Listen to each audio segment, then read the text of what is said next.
It's Friday afternoon, it's Radio 2. My name's Dale, sitting in for Steve Wright in the afternoon, and my guest is Penn, the other half of Penn and Teller, the one half. And you're playing the Apollo, of course. I'm going to give the dates in a moment.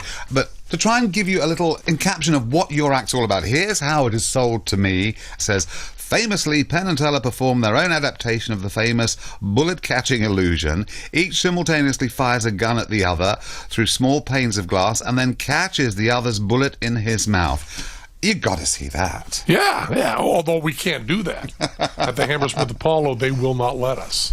Oh, for what reason? What, health and safety? We are not allowed to bring guns in. You know, they would say to us, "Okay, show us your fake guns," and we go, "Well, we're not using fake guns. We're using real guns and real ammunition." Oh, gosh. And there's only certain places in the U.S. we can do that. Vegas, of course, everything is legal. They don't care at all. It's just a little paperwork.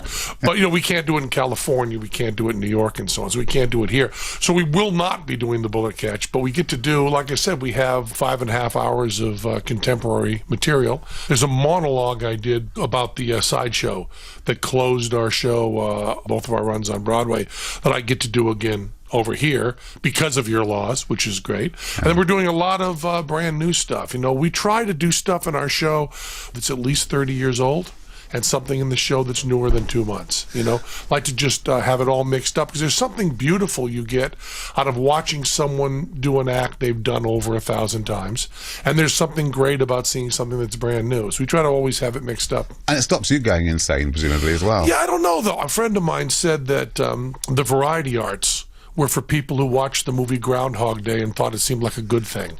I'm very happy. You know, in life, we so rarely get to get good at something. You know, we get good at general things, but you don't get to have that one conversation you had with a friend that you love so much. You don't get to do that over and over again until you get it right.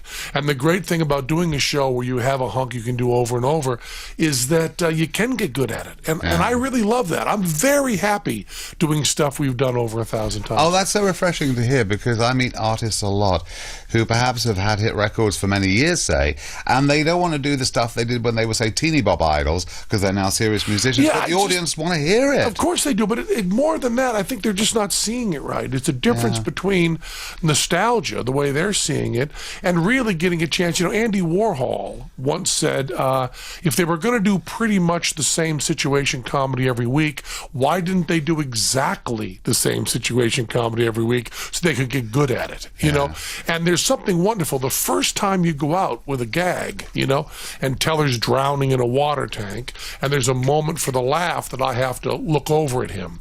The first time you do that, and we did it on Saturday Night Live, we did it on Letterman, I have to do that turn and get a laugh. The first few times I did it, which were on TV, I turned my whole body. And you get that laugh, and it's great.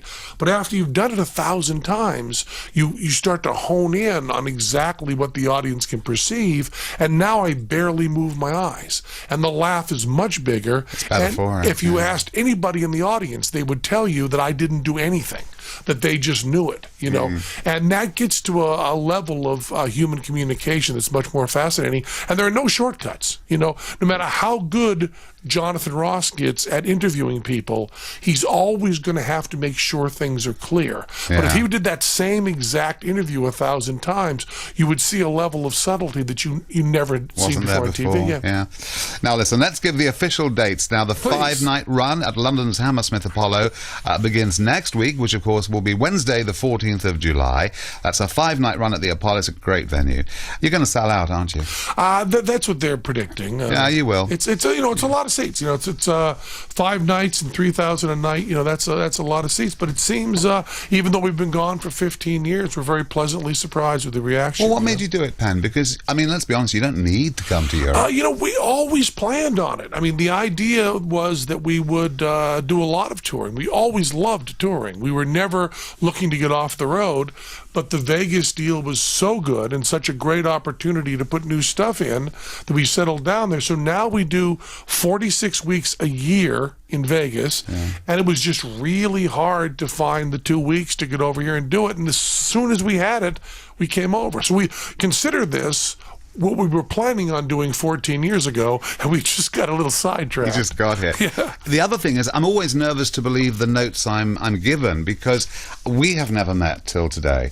And one fact flew off the page at me, and I thought, I wonder, I know it's true of a lot of double acts that they don't get on, but that isn't what it says here. It says that you get on, you're great company, and you're good friends, but you don't spend time together outside the act. Hardly at all. When Teller and I met, it was very intellectual. It wasn't huggy, it wasn't touchy-feely, it wasn't wanting to be buddies. It was all based on these conversations we were having about what we would like to do with magic. I've got to add that Teller is my closest friend. I mean, when our parents died, when my children were born, when anything's really important in my life, that's something I share with Teller. He is my closest friend.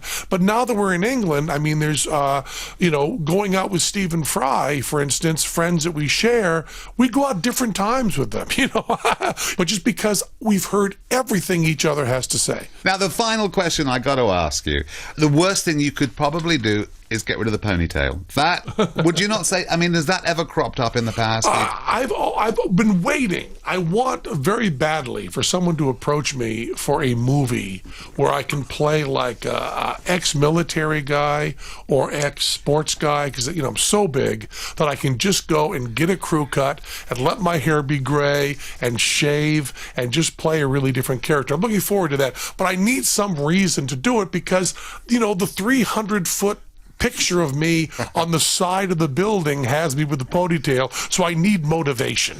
Well, this isn't about me, this is about you, but I will tell you one thing about me. I grew a beard when I'd been off TV for a long while. I needed to come back with a different image, and I decided to grow a beard. And I grew a beard, and people didn't recognize me. I went back on, it was a huge Saturday night show, and one of the tabloids did a survey, and it frightened the life out of me. And people took the trouble, thank you, for phoning in to, do you like it or do you hate it? 9,000 people phoned in, 8,500 said, get rid of it, it's horrible. Well, maybe I need to bring it to the people. Maybe I need to bring it to the people. Penn, it's been lovely to see you. I'm going to try and make it down to the Apollo from Wednesday next week, 5 nights, and I kind of get the idea of what the show is going to be like, and it's going to be a bit good. So thank you for joining me today. Thank you so much. Thanks for playing Wilson Pickett instead of Hart. You're welcome.